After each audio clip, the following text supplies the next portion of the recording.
Ground ball to short, eaten up by Hodge, and that ends the first inning for South. Curveball down in the zone.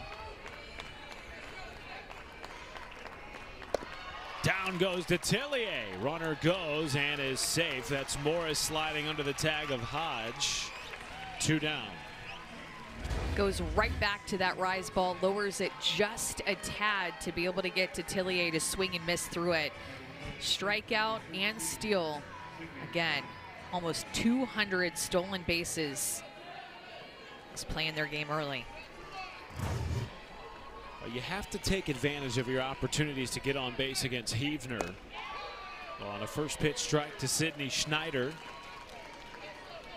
Starting catcher in the cleanup spot. Heavner, top 5 in the NCAA in hits allowed per 7 innings. Less than 4 allowed by the freshman Heavner this year. When she is throwing strikes, she's tough. Even had a perfect game earlier this season, early on in her freshman year. I mean, to think about what she looks like now as a freshman. What is she going to look like as a senior?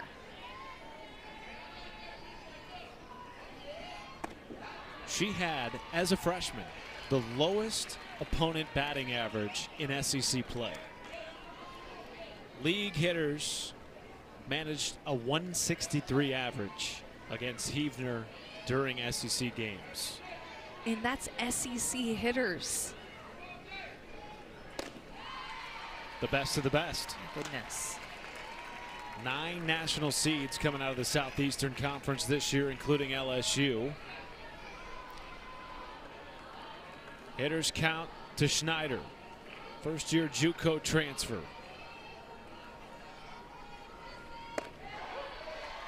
Thought she drew a walk instead of full count on the strike on the inside corner.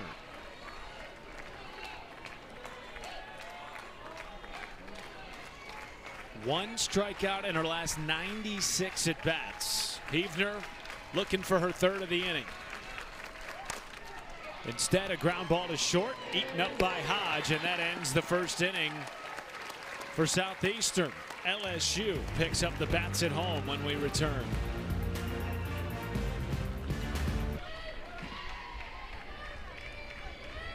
Who has been among the best SEC hitters this year. Top 10 in the league in hits, on-base percentage, and the big area of growth this year, Amanda, walks.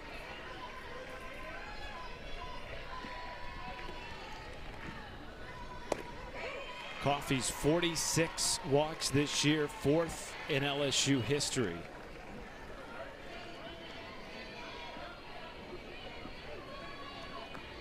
And Beth Torina told us she's been a big reason why at the top of the order this offense has flourished. Will beat it out on an infield single, perhaps, after the bobble by Chloe McGee at short. It's swinging away a little bit more, Danica Coffey has, but does a good job of using the ground and what we call a high hop. That is the definition of it. Pound it into the ground, create that high hop. While the ball is in the air, you get down the line with a speed like Coffey. Has 8 stolen bags this year as Jayla Lassiter digs in for the Tigers.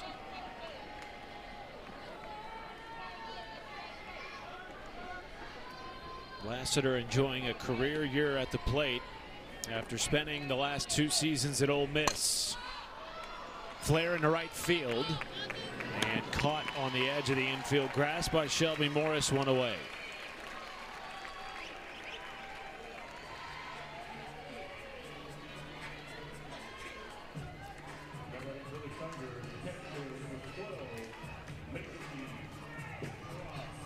Macy Bajeron was one of a handful of Tiger players we had a chance to sit down with yesterday afternoon.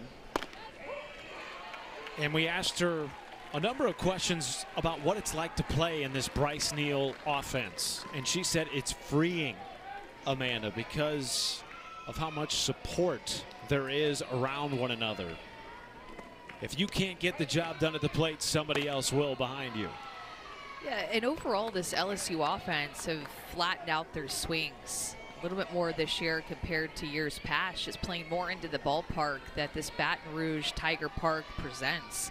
Macy Bergeron has been a big beneficiary of some tweaks and changes and going about doing things a little bit differently. She talked about Bryce Neal freeing her up to also do some things mechanically a little bit differently by loading and perfecting her load every time. That's exactly what she told us, and you can see her start that load, the coil right there into her bottom half, but 2 to 3 drills that she says that she does almost every practice to keep that load in check, knowing how important it is for her to perfect it for her power.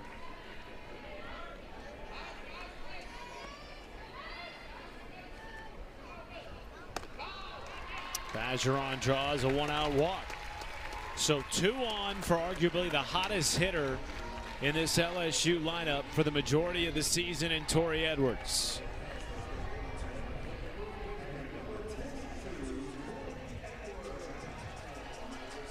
And what a year it has been for the freshman from Flower Mound, Texas.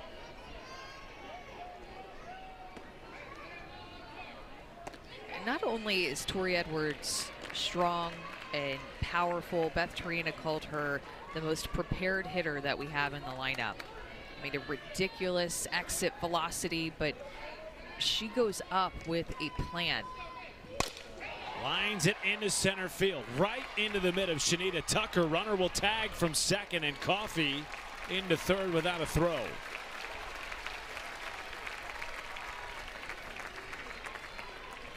That ball just comes off of Tori Edwards' bat differently, and it's like she was just playing pepper with Shanita Tucker out there in center field. If you hit that anywhere else in the park, it's going to be extra bases, but hit it right at the center fielder, Tucker. 2 down, runners at the corners for Mackenzie Rudity. As a senior, batting a career best .316 at the plate.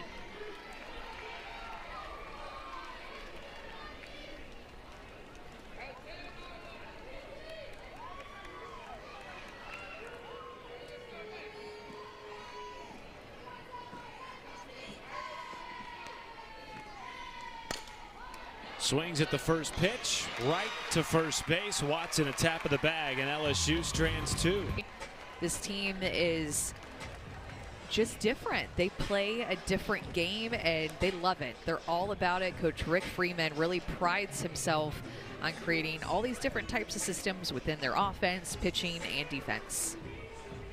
Credits his sister, Shantae, who actually played at LSU and was part of the first softball team ever at Louisiana State, for helping him develop the system that has turned championship team into championship team all along his 20-year journey as a collegiate head coach. It's a man who was actually a Hall of Fame quarterback at an NAIA school during his collegiate career, became a PE teacher at his old high school. Athletic director comes to him one day and says, "I'd like you to coach the softball team," and he said no. But with enough persistence, he finally relented, and the rest is history. Turned Jackson State into a winning team with his wife, Elena Freeman, who coaches first base with him. They've coached together for 20 years now. And it's the same type of game from Jackson State to here, speed, speed, speed. Third strikeout of the game, meanwhile, for Jaden Heavner.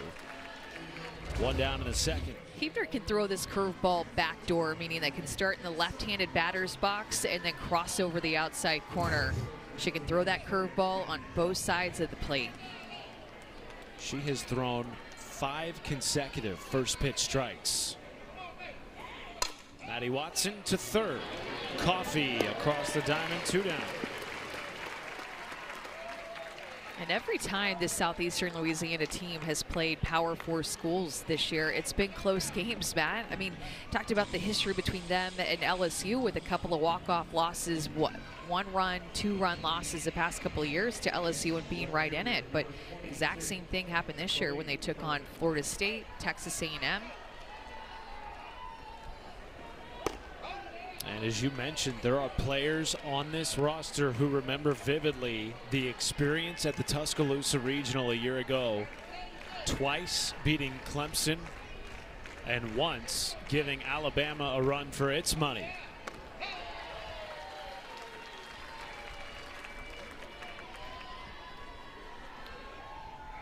Colleen Cullivan was on that roster a year ago, the 3-year starter, who after spending 2 years in right field slid over to left this season, replacing one of the program greats in Kaylin Watson.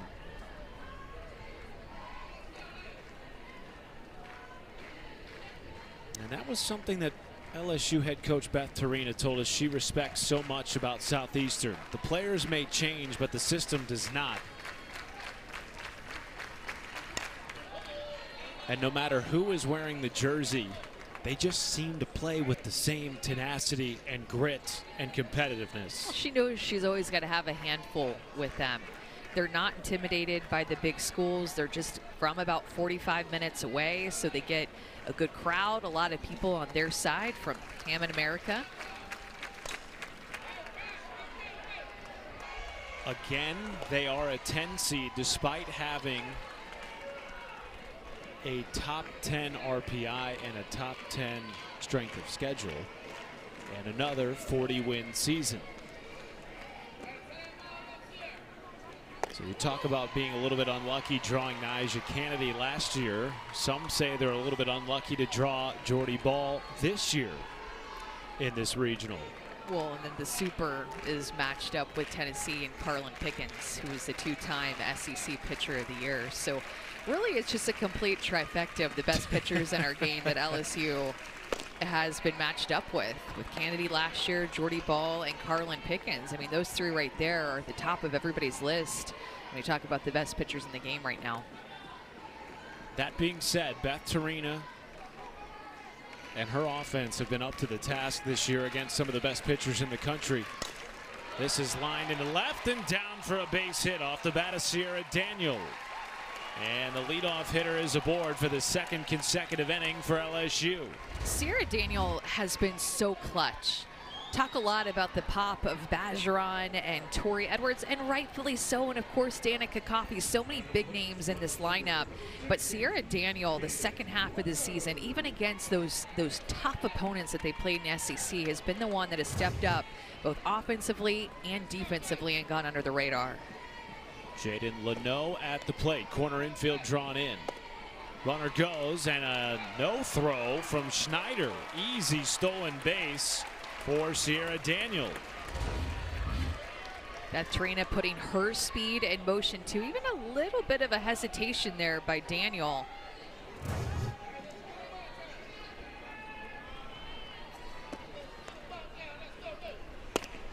Talk about the speed of Southeastern Louisiana, but LSU has great team speed too. You're not going to see it pop up on the stat sheet in terms of stolen bases like you do with Southeastern Louisiana, but they have speed in other ways, just getting down the first base line, taking extra bases, making things happen with their speed in terms of base running, something they've worked really hard on this year.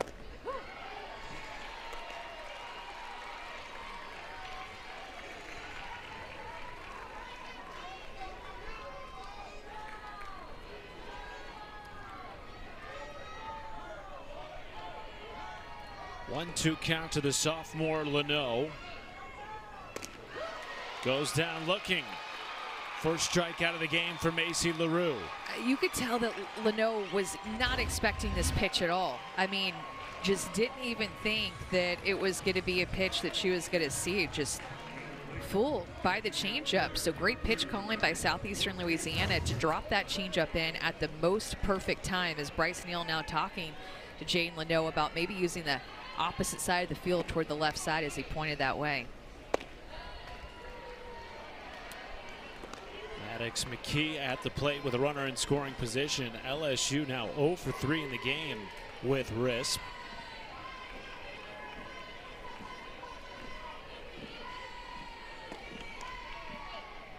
And when these teams faced each other in February, again, LSU trailed early and late in the game. They managed just 3 hits against Southeastern Louisiana pitching. And the 3 runs they scored, Amanda, came on 2 sac flies and a walk with the bases loaded. So Beth Torina's offense looking for something different this time around in the postseason against the Lady Lions. 3-0 catches the corner, strike 1 to McKee.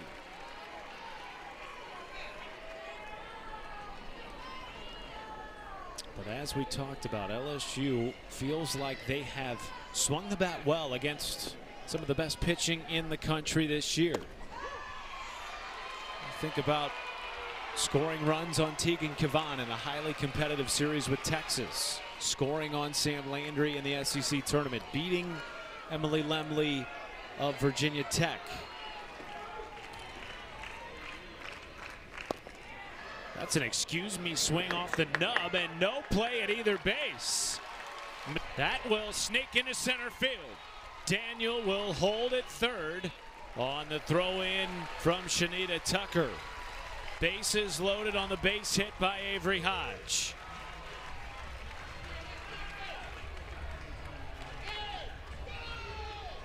Three base hits in the inning, and that sets up a bases loaded opportunity for Danica Coffey.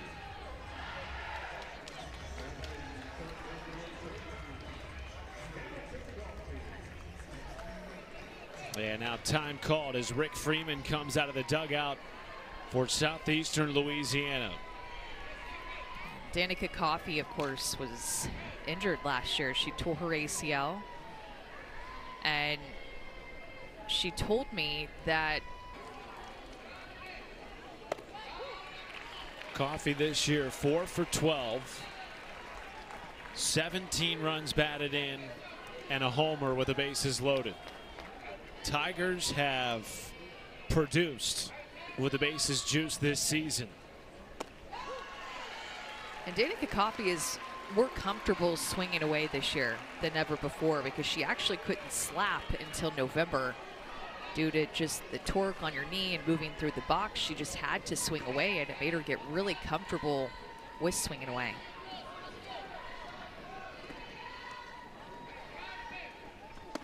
Lays off the 0-2 from LaRue. Big moment for the Southland Conference newcomer of the year in the circle. Stepping up from the junior college level. Ahead in the count, 1-2 with the bases loaded. Coffey, chopper to first. Throw comes home. Force out is made. And Southeastern keeps a run off the board.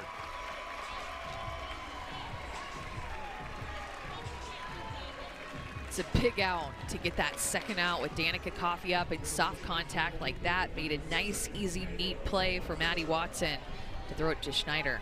Now the infield can move back. Still haven't played any bad.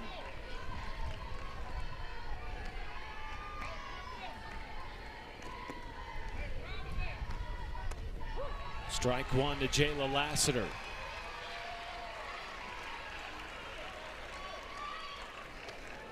Two-year starter in center field at Ole Miss. Helped the Rebels to the NCAA tournament in both seasons. Came to LSU because she was just looking for a change of scenery. Grew up in Atmore, Alabama, and has flourished in her first year with the Tigers. A chance to open the scoring here in the bottom of the second with 2 outs.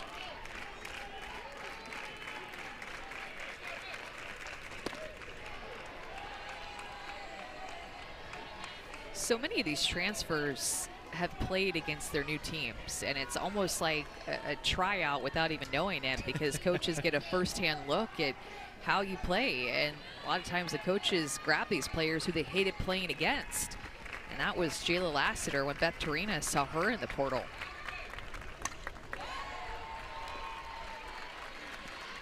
She said anytime they played Ole Miss, it always felt like Jayla Lassiter won LSU's hero. You hear about that a lot.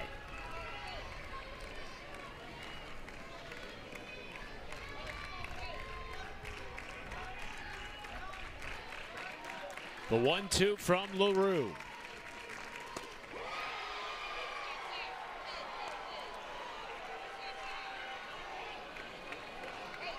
Jayla Lassiter has a real big split grip going on where her right hand has moved a couple of inches above her left hand for that barrel control. Need some more top hand.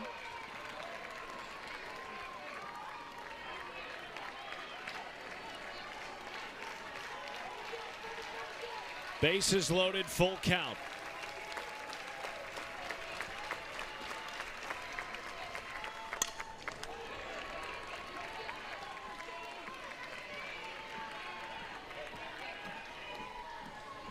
Making Macy LaRue work in this inning. Already 40 pitches thrown here in the second inning.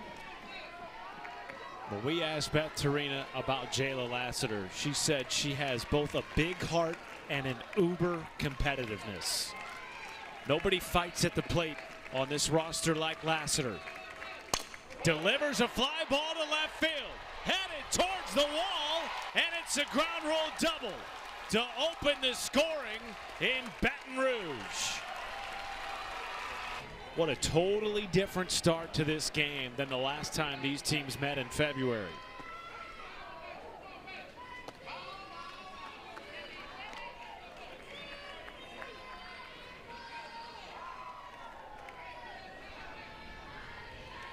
In that game, Southeastern led LSU 2-0 going into the bottom of the sixth.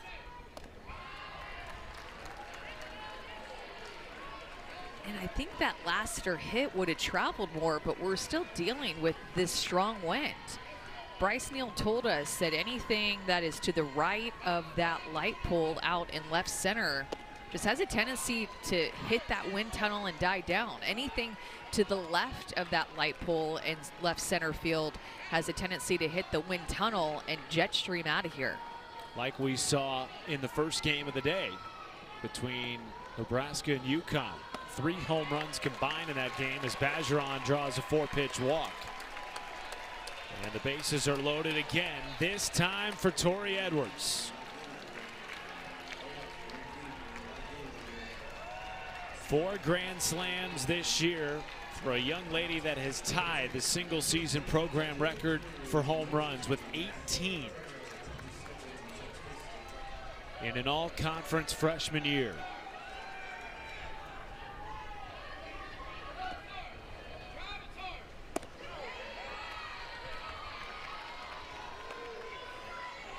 I just feel like there's been so many of these situations lately in the past week or so, conference tournaments and already in the regionals, that you're having to face these best hitters in the lineup and nowhere to put them. This is the 7th straight batter for LSU with a runner in scoring position. Early high leverage moments for Macy LaRue in the circle. Behind in the count, 2-0.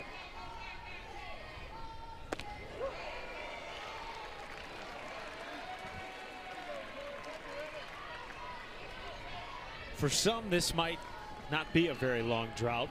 No home runs in the last 15 at-bats. But for Edwards, it is the longest drought since February.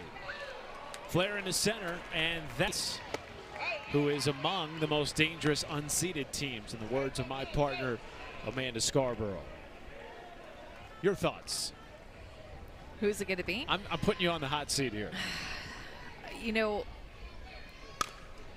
last year, Kieran Kumar, who's now the head coach at Ohio State, took Miami, Ohio into that Knoxville regional, and they had the same type of large number of home runs, I think 130, 140 home runs, and they didn't make it out of that regional. They got shut down. So we'll see if able to make some offensive adjustments. I don't even think that Miami, Ohio even faced Tennessee in that regional. They lost to Virginia. So Carlin Pickens versus that Ohio State offense. I don't know. Carlin Pickens just having a great year, really limiting the damage. And don't you feel like there's a little bit of a chip for Tennessee this year? The way their season ended last year in the Super Regional, upset by Alabama on their home field, missing out on a trip to the Women's College World Series. Yeah, anytime that you win this season earlier than you had hopes or goals of, you go into that next season with an absolute chip. I'm sure LSU feels the same way. Want to make it to the World Series. I mean, that's the ultimate goal and dream to make come true. So anytime you fall short of that, you're feeling like you have that chip next year. Jaden Heavner, the freshman, back in the circle for LSU, has set down 6 in a row after giving up a leadoff walk to Shelby Morris in the first. 2-2 count to Kaylee Dixon in the 8th spot for Southeastern. Check swing, did she go? No, says our third base umpire, Christina Drum. 2 strikes. Jaden Heavner wants you to chase this rise ball, and Dixon held back. Just got a piece. You know, I think the biggest way that Jaden Heavner has grown is to just not let those free passes spiral as much toward the end of the season. When you said that she walked the leadoff hitter, I was like, oh, yeah, that did happen. I'd forgotten about it. But there were many times this season where maybe that happened in an inning or to start the game, and 1 walk became 2 walks and 3 walks and the bases loaded, where it would spiral a little bit. But that's how she's grown, is to be able to limit the damage to just 1 walk here, just 1 hit by pitch there, and be able to adjust and work her way out of it quicker. Gets an out in foul territory, caught on the run by Coffey, 1 down. Now, to your point, you look at her last start against Mississippi State in the SEC tournament. 0 walks and tossed a 1-hitter. It just seems like, to me, that the game that she got pulled in the Texas A&M series, where she got the start, only made it through 2/3 of an inning, and I think gave 5 walks, several hit by pitch. Seemed like a turning point for her, because then we saw her the next weekend at pitch against Texas, and they lost that game, but she pitched really well. She rebounded. Beth Torina gave her the ball again, continued to have confidence in her throughout these difficult times, and I think long term it's really paying off here at the end of the season. Amanda, it's crazy to think, but since that Texas series, she's had 5 appearances. In 4 of those, she's allowed 2 runs or less, including that excellent start, maybe her best, in the SEC tournament against Mississippi State. 1-1 catches the corner to Shanita Tucker, starting center fielder for Southeastern Louisiana. A winding road in her collegiate career, leading her to Hammond. Well, and when Jaden Heavner and Sydney Berzon are both on, they're arguably the best 1-2 punch in the country. A junior in Sydney Berzon, 2-time All-American, down ball, off-speed, spinny pitcher, and then the lefty Heavner, the freshman, more upspin, good velocity. They complement each other so well. It is tough to prepare for both of them. We weren't sure who would pitch in this first game against Southeastern Louisiana. A walk to Tucker, the second of the game, issued by Heavner, and the first batter aboard for Southeastern since the leadoff hitter Shelby Morris reached on a walk to start the game. And it'll be Morris coming to the plate, second time through the order here.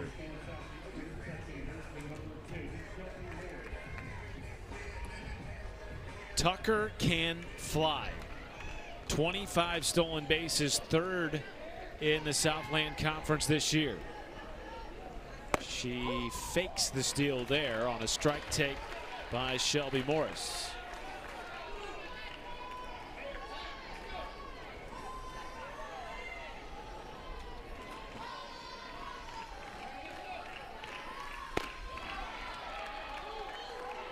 Yeah, and this is a Southeastern Louisiana team who works on their running form and their timing. In the fall, they put an emphasis on running and the timing of the first 3 steps.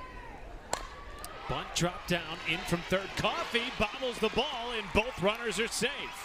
And the tying run is aboard in the 3rd for the Lady Lions. And it's what speed does to you that sometimes doesn't go down in the box score. You don't see it in the stats, but speeding Danica Coffey up, knowing that she not only has to barehand this ball, but she has to get rid of it quickly because of Shelby Morris's speed. It speeds her up, she bobbles it, and then can't even make the throw because she gets ahead of herself, knowing that speed is getting down the line.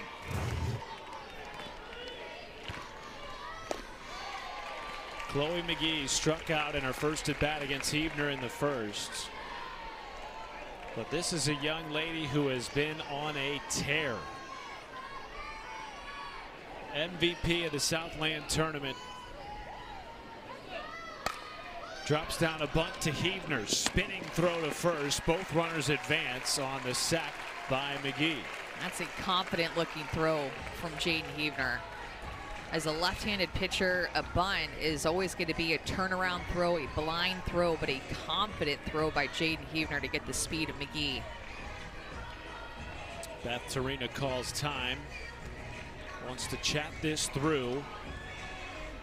With the tying run in scoring position, and Maria Detillier coming to the plate for Southeastern Louisiana. Remember, this hitter and Maria Detillier is a home run hitter off of Montana Fouts. She had hit a home run off of Montana Fouts her freshman year, opposite field in Tuscaloosa. A player that had a really exceptional regional in Tuscaloosa last year.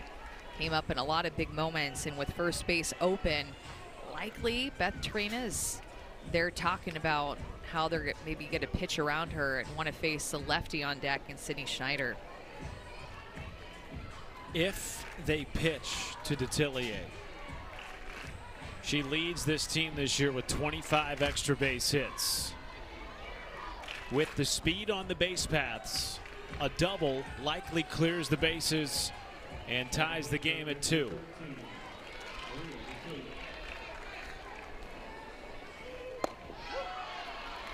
Huebner goes right after her for strike one. Get a pitch around her, then first pitch strike. Somehow has had an even better season this year than last. A two-time all-conference player at third base.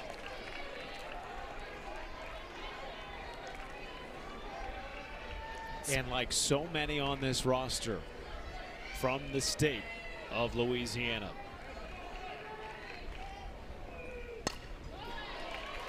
And what I remember about her at bats too in our regional and watching her is that she has a really good job of using the opposite side of the field. That home run against Montana Fouts was an opposite field home run.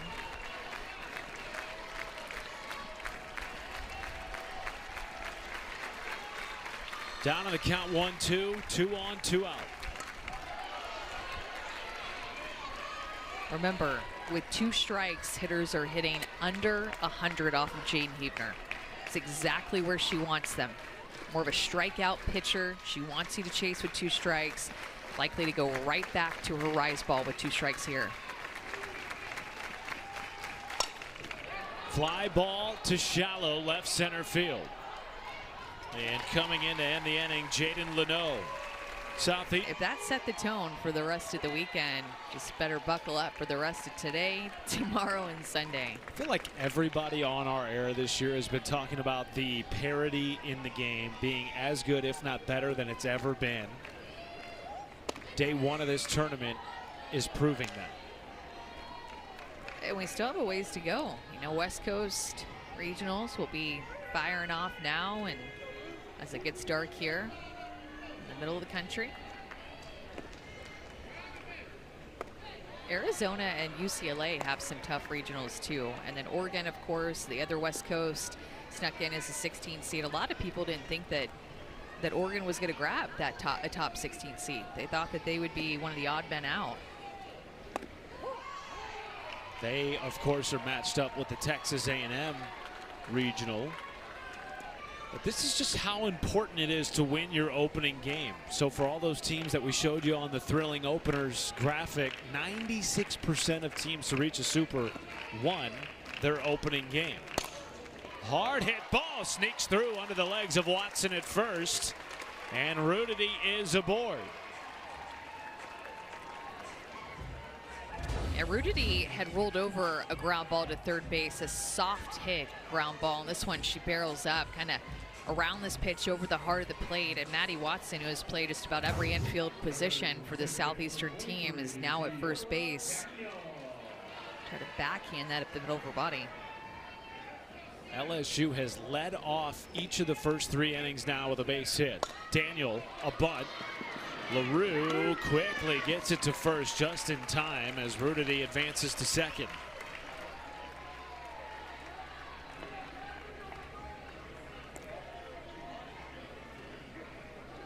How about Beth Torino giving Southeastern Louisiana a dose of their own medicine with the sack bunts and the stolen bags?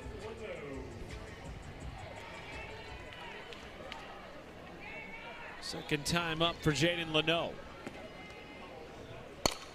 Liner in right field, down for a base hit. Rudity rounding second and headed home.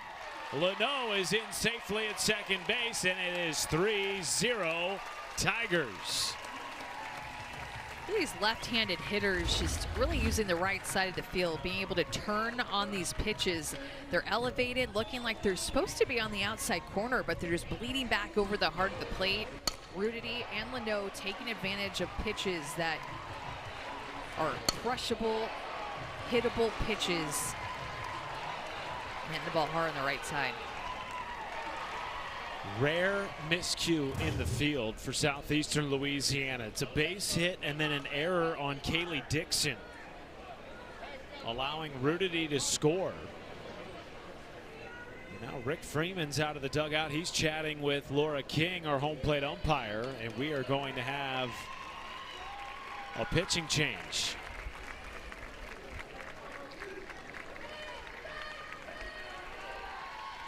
LSU still threatening in the home half of the third. 1 down and a runner in scoring position. Leno at second base after the RBI single, scoring Rudity. Advanced on the bobble and right by Kaylee Dixon. Uncharacteristic shakiness early in this game for Southeastern Louisiana. Left side pop up, foul territory. Detellier, come on, reaching over the fence to grab it in front of her own dugout. 2 down. Not easy to do at all. You're working around the third base coach and Beth Torino. You're trying to track this down. It's not your home field. You're reading it where that warning track is in foul territory, and then finding the fence into your teammates who gave you room in order to catch that.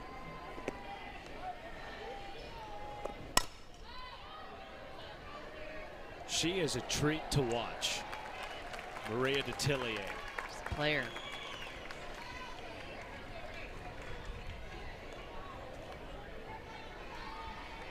I thought it was interesting. You asked her something to the effect of, how does last year's run factor into this year? And she just very matter-of-factly said, last year was last year. This is a new season. Doesn't matter anymore. We're here to win and shake things up in the Baton Rouge Regional. Well, remember, she had never played third base until she got to college. She had played shortstop and outfield, and then came here and they put her over at the hot corner.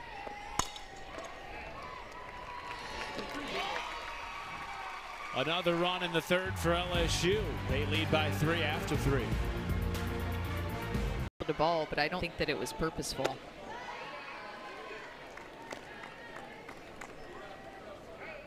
Interesting to hear Coach Freeman talk about getting into his team a little bit, coming off the field after that last half inning. Trying to light a fire for a team that is known for their aggressive style of playing. They've had a base runner in every inning. In fact, they had 2 base runners, 2 runners in scoring position in the last inning when they faced Heavener. It's a matter of capitalizing on those opportunities. She's just tough. When she's throwing strikes, and I was going to say something else, but when she's throwing strikes, she's just tough to hit. When she's not, you're able to take your walks and get on base against her. But when she's throwing strikes, she's one of the toughest pitchers to barrel up. Third walk of the day issued by Heavener. It's Ford aboard for the first time in this game. Of the 4 base runners to reach today for Southeastern, only one has done so with a hit. That was a bunt single by Shelby Morris in the 3rd.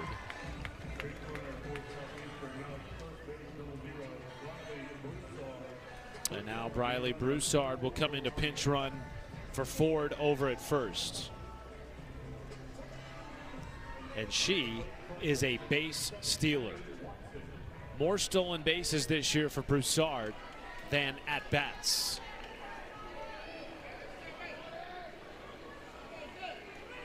She has swiped 23 bases on 24 attempts.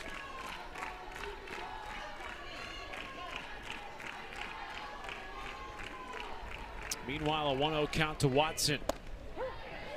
First strike in the last 6 pitches from Heavner.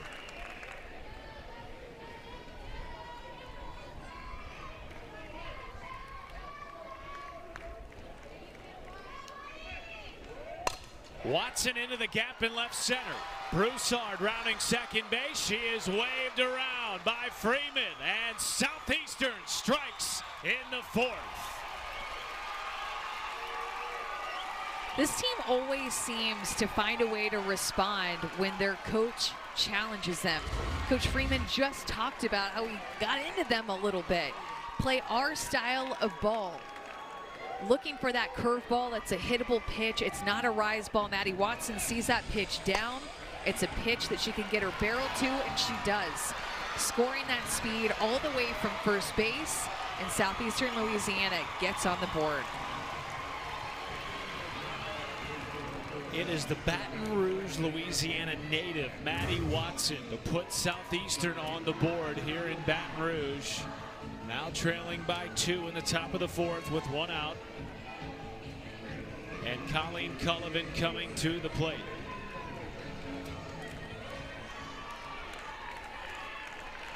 And another pinch runner in at second base. First time through the order, Jaden Heavner had 3 strikeouts. The second time through the order, nobody has struck out against her just yet. We're at the 7-hole here with Cullivan.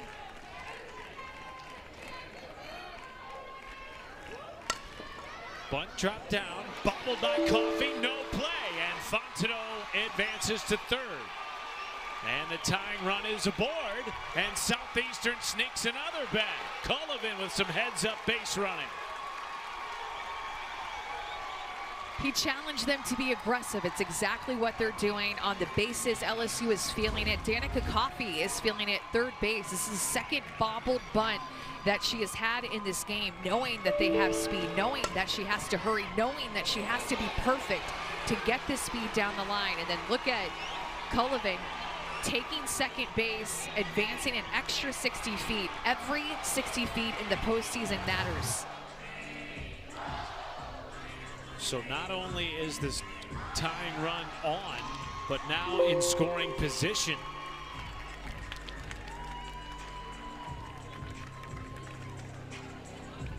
Beth Torina brings her infield in. Bullpen active with double barrel action here in the 4th. First time through the order, Jaden Heavner had 6 swings and misses. The second time through the order so far, just 1. Doing a better job of putting the ball in play, using their short game. Attacking. And attacking, being aggressive. Here's Kaylee Dixon. Check swing, strike 1.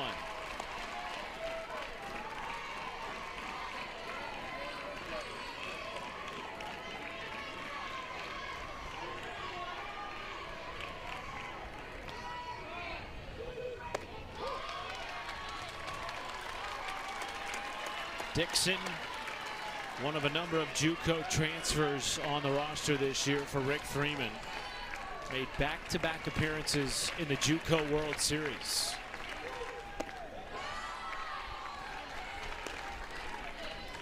And was an All-American at Walter State. Batting in the 8th spot was Shanita Tucker, due up next. Foul tipped that off the face mask of Bergeron.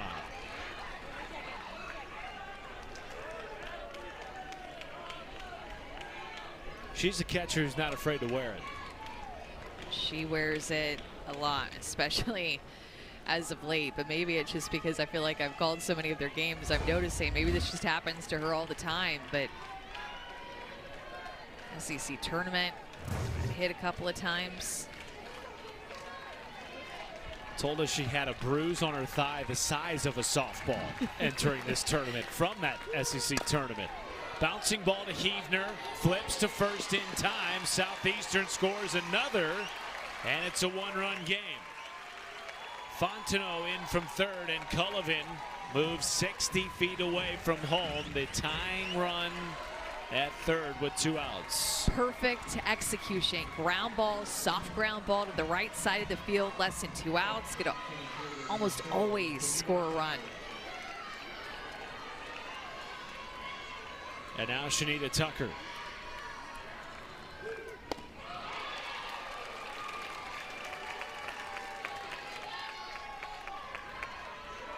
Began her career at Florida Southwestern State, won consecutive junior college national titles.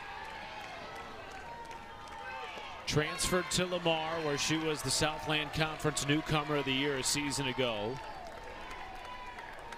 Got into the portal at the end of last season, called Rick Freeman and said, "Coach, I'm in the portal. You're the only program for me."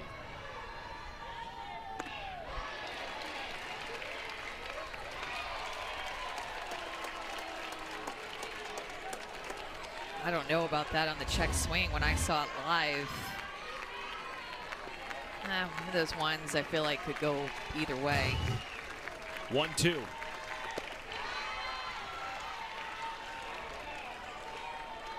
What a moment for her, playing in her first Division I NCAA tournament game with a tying run at third.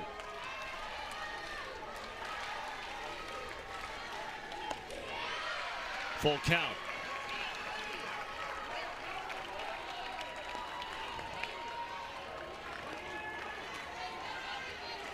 Put together one heck of a season, batting .569 in league games.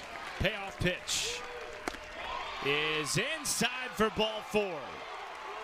And the go-ahead run is aboard in the 4th for the Lady Lions. What a take. Backdoor curveball. Jane Heavner looking to go inside. Actually, it looked like Bergeron was set up outside. Did not get the call. That was a close call to not go in the way of Jade Heavner. Now turns over the order for Southeastern.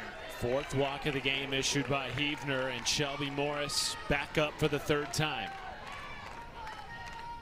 Ball gets away from Bergeron.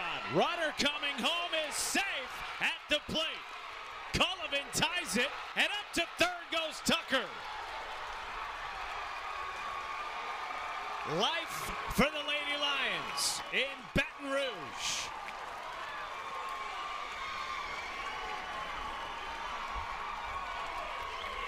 A risky jump with the bounce off of the backstop by Cullivan, but she risks it.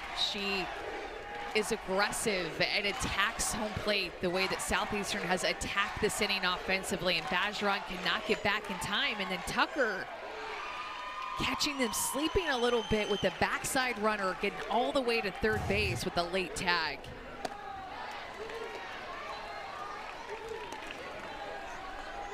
What a totally different feel. Half an inning ago, LSU in control, leading by 3. Southeastern Louisiana's coach, Rick Freeman, challenged his team. Told us he laid into him a little bit when they came off the field to play more aggressively, to play Lady Lions softball. They've done it, and they've tied it in the top of the 4th.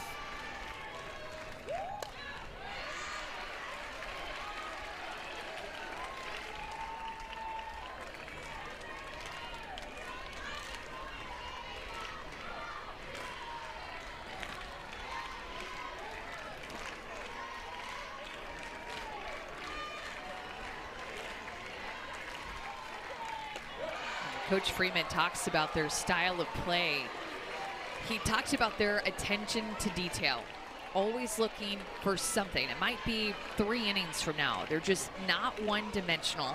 They do trick plays. They're focused on special teams, trying to turn over every stone possible for his offense. He just, if it was a wet rag, he wrings everything out of his offense to get every single 60 feet, every pinch runner he uses off the bench, execution.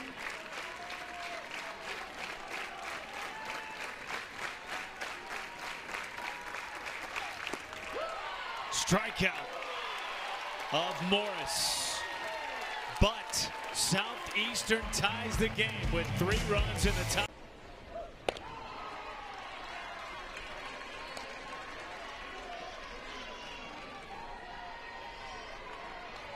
Full count here to Jayla Lassiter.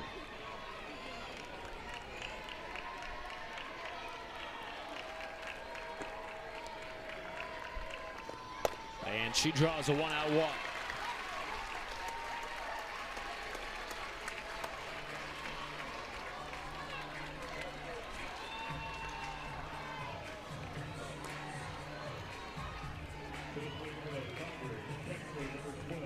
Third walk today drawn by the Tiger offense, and now Macy Bergeron, who has 2 of those 4 walks herself, comes to the plate in the 3 spot with Tori Edwards due up next.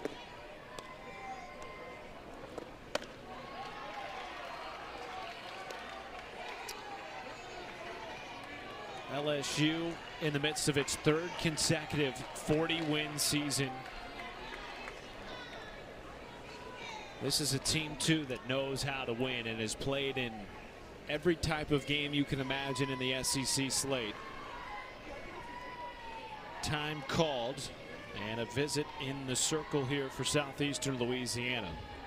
I think when you're the higher national seed, you're playing at your home field, it's easy to get tight in these situations.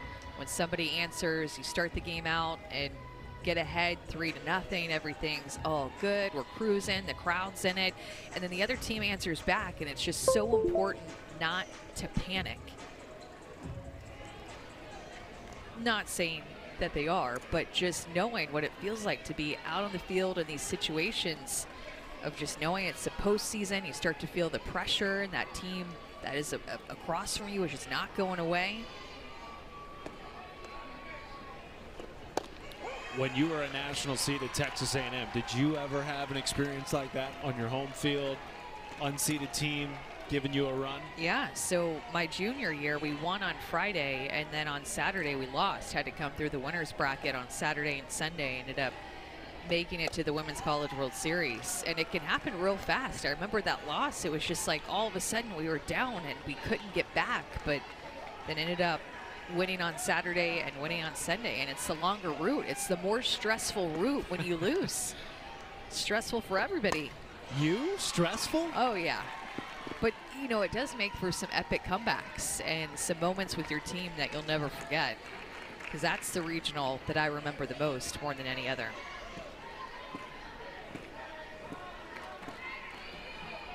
Macy Bergeron, no stranger to the regional, no stranger to runs in the NCAA tournament. The 2-2 count.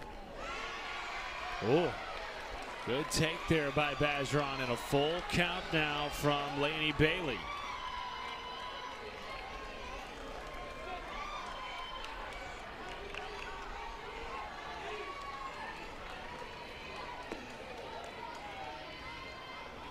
Lassiter going with the pitch. Puts on the stops as that is caught in center by Tucker. 2 down and a runner aboard for Tori Edwards, who twice today has put a charge into a ball in center, but right at Shanita Tucker.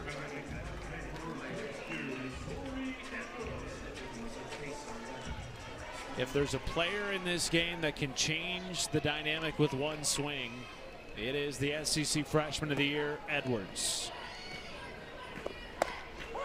Strike 1.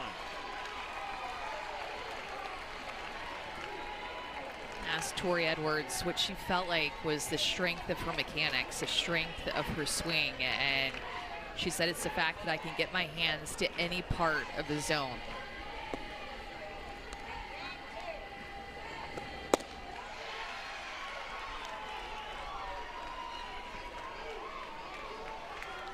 Beth Torina told us before the Texas series she's never coached a player. Foul tip into the mitt of Schneider. And Lassiter takes second without a throw. So the go-ahead run in scoring position.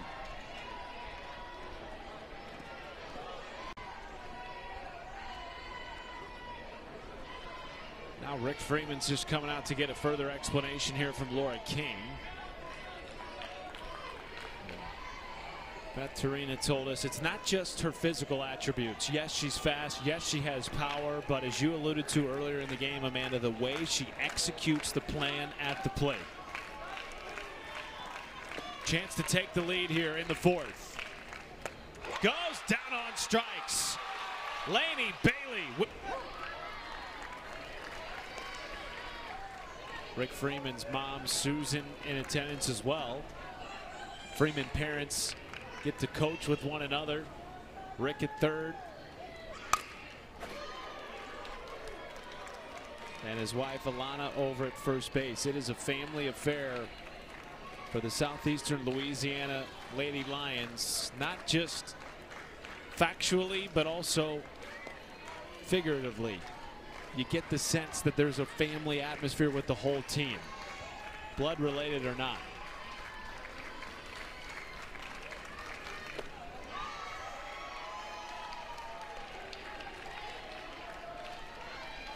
Chloe McGee leading it off for the Lady Lions here in the fifth.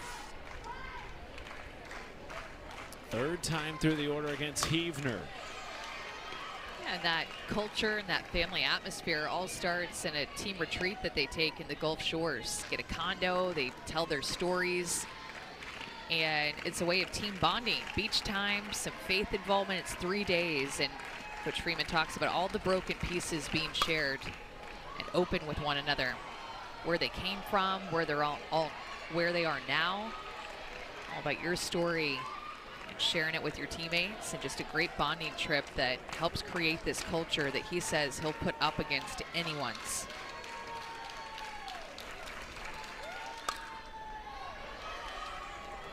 Told us on that retreat the coaches cook for the players. Now, I want to know what's for dinner. Yeah. If the Freeman family, Rick and Alana, are cooking.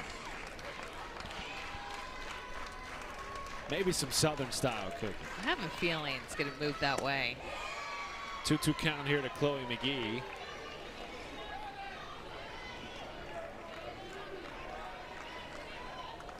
'90th pitch of the day coming for Jaden Heavner. A totally different second and third time through the order.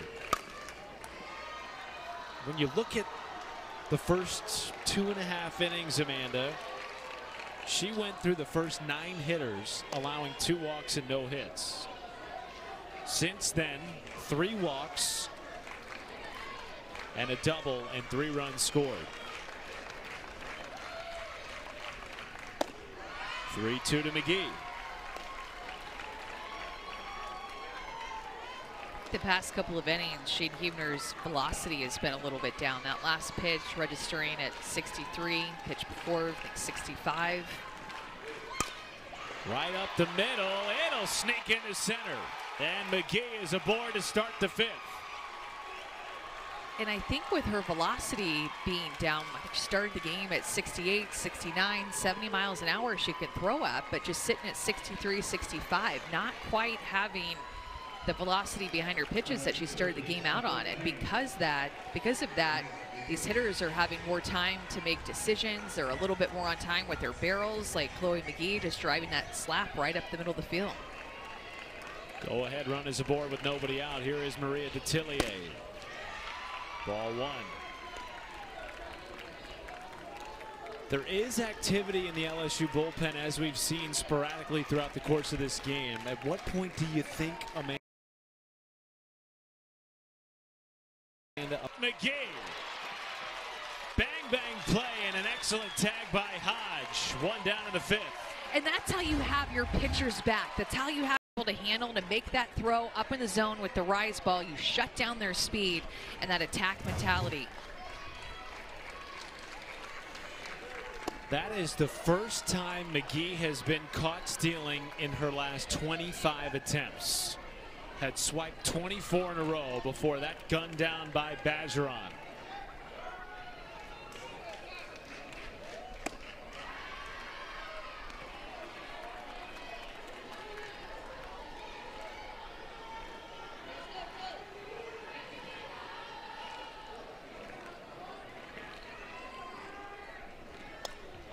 Tillier fights it off. Oh, we talked to Bergeron yesterday about how tough of a task it is. In my words, not hers. She didn't act like it was too tough of a task to catch both Jade Huebner and Sydney Berzon with how different of tools that they have coming from the left-hand side versus right-hand side. One up, one down. And especially with what can be at times effective wildness out of the hand of Jade Huebner. I mean, that's tough on Bergeron to be able to react with her velocity, her spin, her movement. The catcher who's gotten better receiving back behind the plate since her freshman year made it a priority to do so. Huebner induces a pop-up behind home. Bergeron called off by Coffey, 2 outs. Good communication in a loud atmosphere. That play is not easy. Even when they're right next to each other, there's just a constant rumble of noise here with a packed house like this. You asked Macy Bergeron, what kind of training did you go through in the summer to get better at receiving? She said she used tennis balls often in the offseason. Working on her framing and soft hands, and especially working on getting underneath Sydney Berzon's drop ball. Tennis balls are a little more forgiving too than using actual balls. Yeah, it's very true. Sydney Schneider at the plate, batting from the junior college route. Told us she hoped to have a chance to play against the Huskers. Winner of this game gets Nebraska tomorrow in the winner's bracket.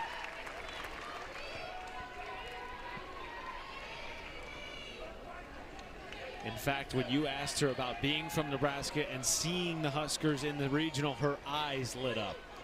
Literally. And like she draws a 2-out walk.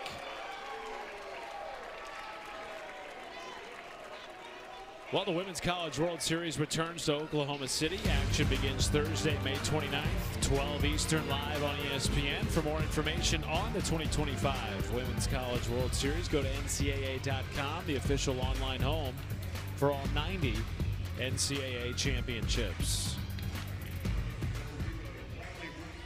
Broussard batting in the 5 spot for Briley Ford. First time at the plate today, strike 1.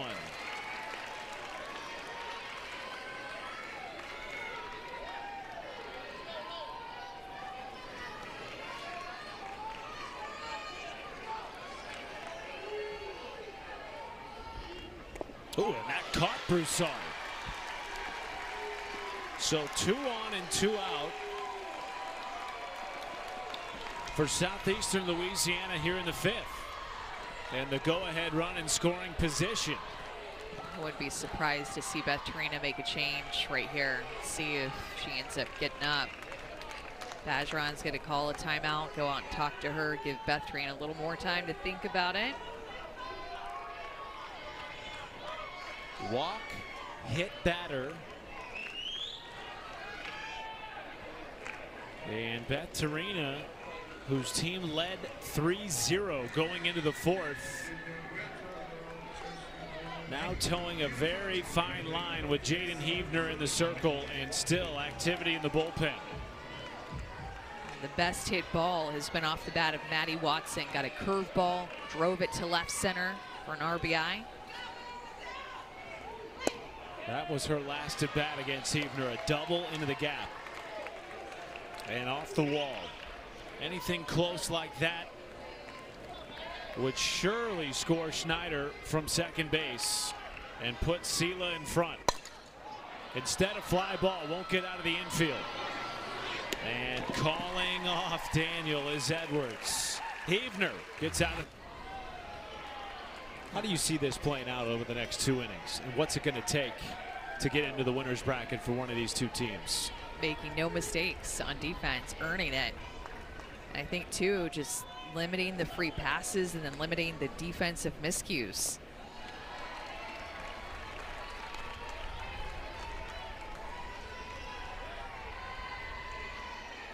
Lainey Bailey has been throwing that changeup very effectively since she came in, and it's just given LSU fits with that pitch. It's at a great height.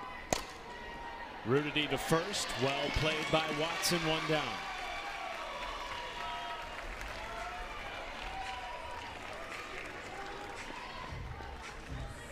Well, both teams do have an error to their ledger. Both pitching staffs with a handful of walks. LSU has been a little bit less accurate with a few more free passes than Southeastern. But as the score indicates, there hasn't been a whole lot that separated these two teams so far tonight. It just was LSU cruising early on with the way that Heavner was throwing, her strikeouts, her velocity. They went up 3-0. And then it's just incredible what one conversation, one team meeting that takes probably 60 seconds can do with your team in the middle of a game, to just wake them up, to get them back on track, to reset them. And that's what happened with Southeastern Louisiana. Daniel drops down a bunt in from third to Tillier, and it gets away from Watson. So LSU applying some pressure. Not the cleanest defense from Eastern defense to make a play with her speed. And it is ruled an error on Detillier, the second of the game for Southeastern's defense. Here is Jaden Leno.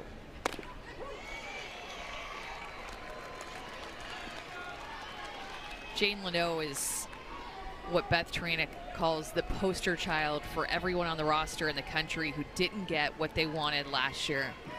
She never quit trying, even with hardly any opportunities that came her way last season.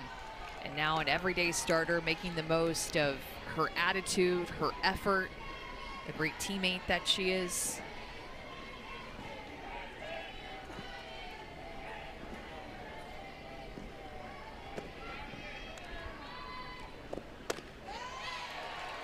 She had to battle to earn that spot in left field. But Trina said she earned it. It wasn't handed to her. This is a young lady, Amanda, too, that was the 6A Player of the Year in the state of Georgia and a 2022 All-American. Then last year played in just 6 games at LSU. How many kids in the country stick around with the temptation of the portal and greener pastures, probably in the same conference with the career that she had in travel ball and in high school? Well, and she committed in 7th grade. The night before the rule change, Coach Trina told us where the early recruiting was going to end it. And Beth Trina couldn't talk to her again for 5 years, so she'd go around watching her play in these tournaments, and she just always found the barrel to the ball. She was always getting hits. To second base, Morris charging in the tag, and the flip is in time. A double play to end the inning. Straight 40-win seasons under Rick Freeman, putting them in elite company with other blue blood type programs in Division I college softball. One of 7 other teams. Look who they're in company with. Their fellow Southland Conference mate, McNeese, OU, Tennessee, Texas, UCLA, Florida State. Not bad company to share. Not at all. A team that, a program that Rick Freeman has turned into a winning program. Line drive into left field, giving chase Leno, and she gets there with an over-the-shoulder basket catch. Some more good. Haley Dixon, who has driven in 1 of 3 runs tonight.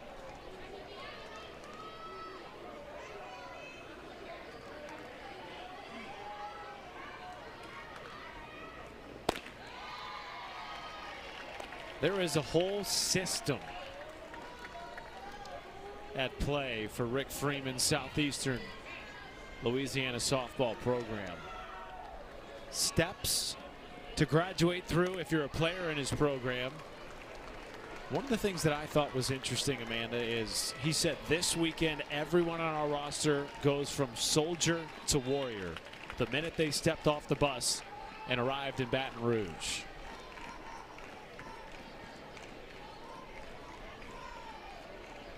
Macy Bergeron shaking off probably another bruise. Yeah, and unfortunately it actually may have hit the same bruise or an old bruise. Talk about warriors. Yeah, I know every catcher goes through this, but I just feel like Macy Bergeron has gotten hit more than any other catcher that I've seen this year as of late.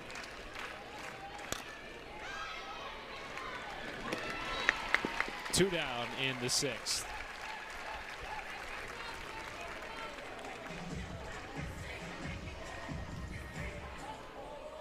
Are you surprised to see Jaden Heavner back in this game in the 6th inning? I was. When that, just knowing that LSU has such a deep bullpen to go to behind her with Tatum Clopton and Sydney Berzon and Ashley Vallejo, who has postseason experience.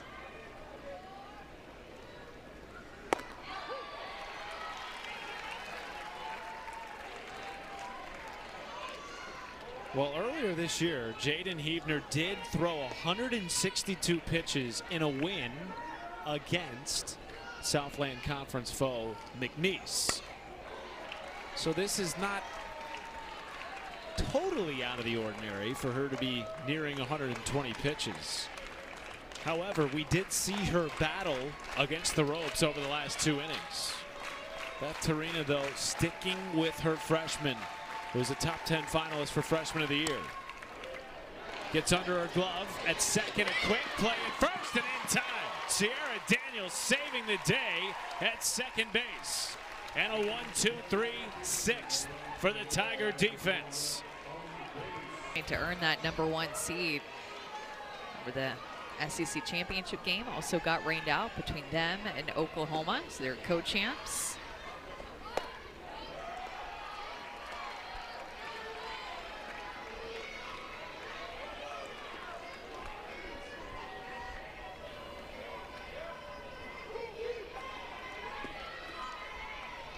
Maddox McKee leads it off in the 6th for LSU. 8-9-1 due up for the Tigers, tied at 3.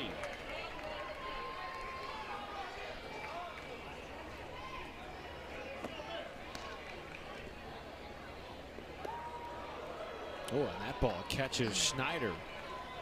She's wearing it a little bit too tonight. My goodness.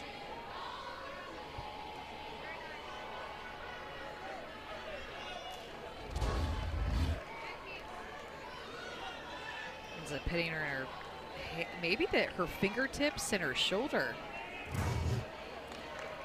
Oh. Catcher's not a glamorous position, folks. But you are in the action every pitch. You are. Fly ball to center, giving chase Tucker, and she will call off the new right fielder Addison Contorno, first out of the 6th. The Southeastern defenders go so hard. Ball in the air, both right fielder and center fielder are sprinting in, and then Tucker calls it last minute. I was getting really worried with how hard both of them were going for it, that they might collide, but good communication by Tucker last minute. Inside ball 1 to Avery Hodge.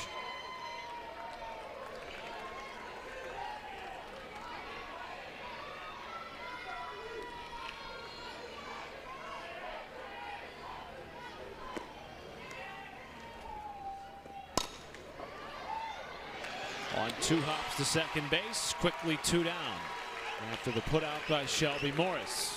He's playing solid defense out there. Remember that double play that ended the inning. When you watch them play, Matt, they're constantly hustling back to their position, hustling off the field at all times. When they're taking the field, they are going hard. This team plays with a lot of hustle.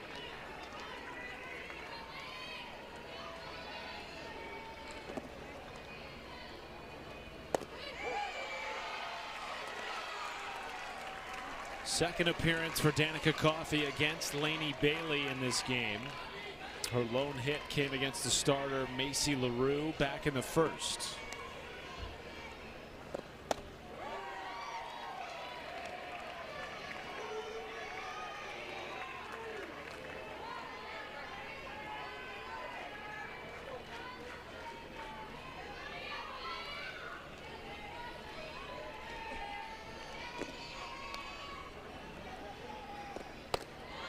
And both teams are right around the same spot in their order. So Southeastern Louisiana will have 1, 2, and 3 coming up in the top of the 7th inning. And now here's the top of the order for LSU with Coffey up.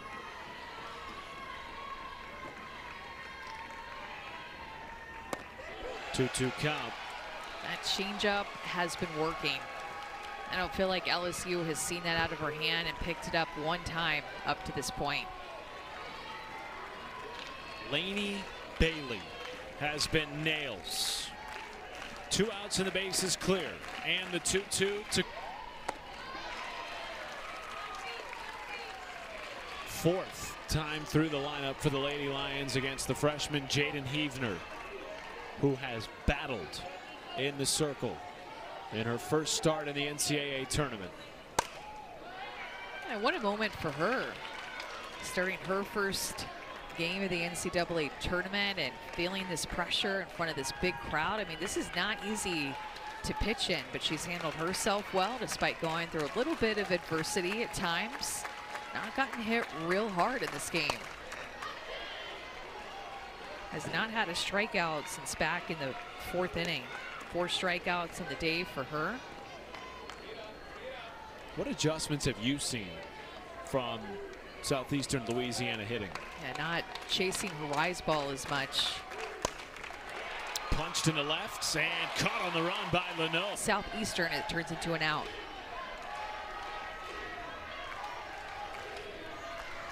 Chloe McGee, one of the players that has made adjustments throughout the course of the game against Jaden Heavner. Struck out in her first at bat, sack bunt in her second at bat, and a hard hit base knock her last time up in the 5th.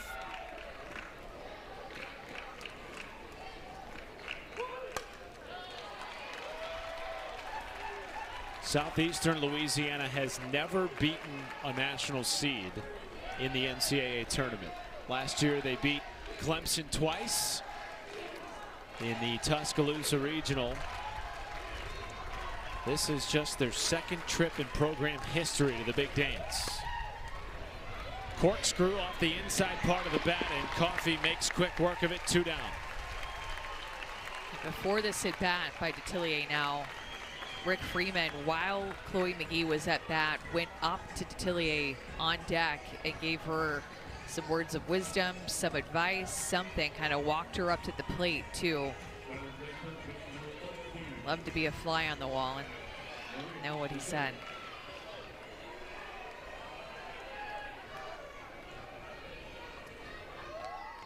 Oh, and that caught Detillier. She reaches with 2 outs. You can tell he was disappointed seeing this hit by pitch. I think he wanted his best hitter in the lineup to have a chance to swing the bat. First pitch. Change now for LSU. Jaden Heavner is out. Tatum Clopton is in. And still has some work to do here because a runner is aboard with 2 outs. And still the middle of the order due up for Southeastern Louisiana. Remember, Tillier got on via a hit by pitch, a free pass, and then a 2-out RBI as Tatum Clopton enters this game trying to keep the score exactly where it's at. Her changeup is a really great pitch for her. She'll throw that a lot, rely on her curveball and throw that the most. Also mix in a drop ball and a rise ball. Really good mix from Tatum Clopton, but it's that changeup that is her favorite pitch.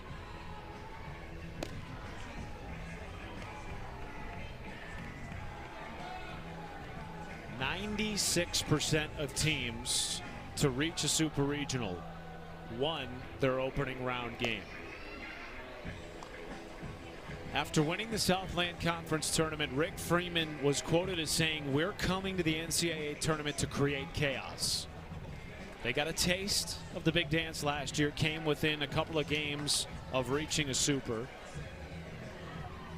Now they're in their second NCAA tournament appearance against a team they're familiar with, on a field they're familiar with tournament experience.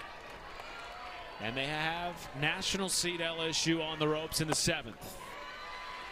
Ball one to Briley Ford.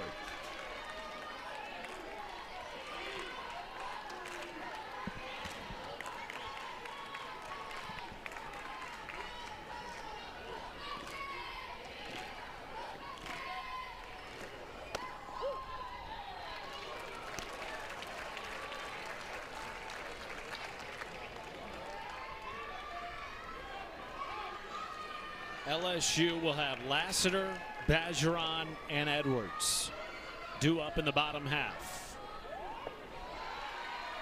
Trying to keep it a one-run game with some of their best hitters waiting in the wings.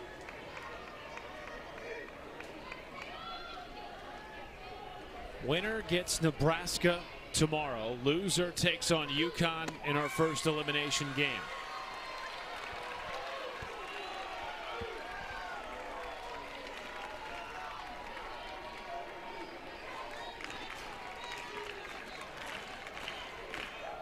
And a crowd that has been so lively all evening, stunned at Tiger Park. Well, you know, LSU scored early, and then it's really been all Southeastern since the 4th inning. So I think progressively they've gotten a little quieter and quieter, and Southeastern has gotten louder and louder. Hopper to Coffey at third, and the out is made. LSU down to their final 3 outs. Lassiter, Bergeron, Tori Edwards after Sydney Schneider. Village of Bryce Neal. She hopes to pass the bat to the SEC Freshman of the Year, Tori Edwards, who looms in the wings with a program record tying 18 home runs this year. Bergeron into left field, headed towards the wall, and it is foul.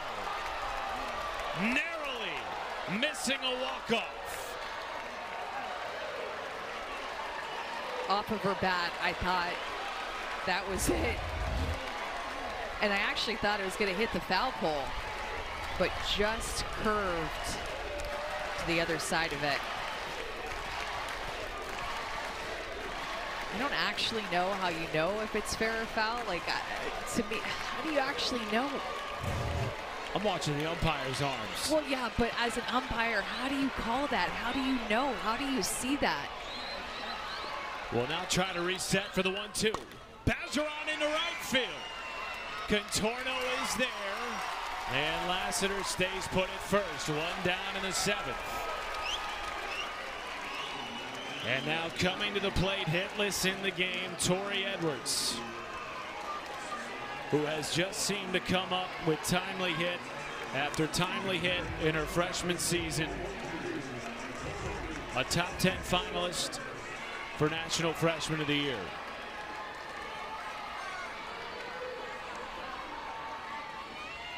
She's going to get a changeup for sure. It's what they threw her in her last at bat a couple of times in a row to strike her out. First pitch of the AB, they go changeup.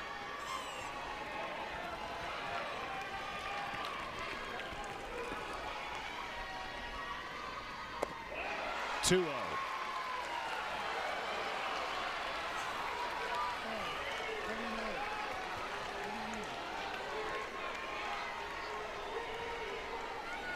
She told us her approach at the plate is a simple one.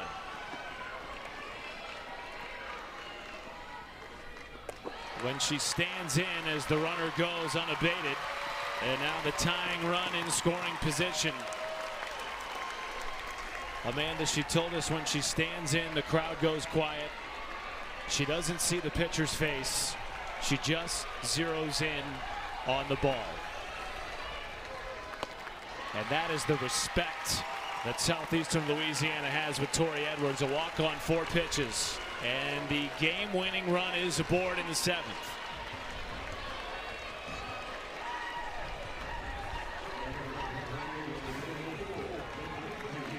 Number 2, Tori Edwards has good speed at first base. Ball in the gap. She's going to be thinking about scoring.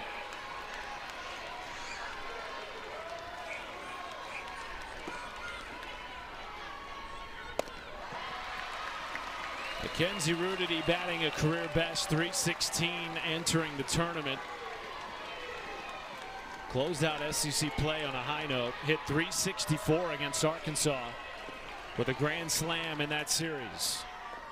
Takes the 1-0 into left field. Back on it, Cullivan makes the catch. Oh my! A game-saving catch in left. 2 down in the 7th.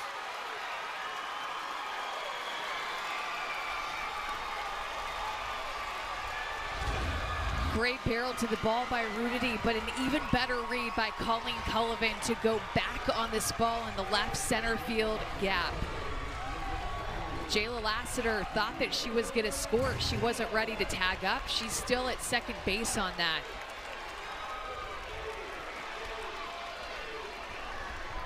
LSU down to its final out. Sierra Daniel caught by Detillier. And for the first time in program history, Southeastern takes down a national seed.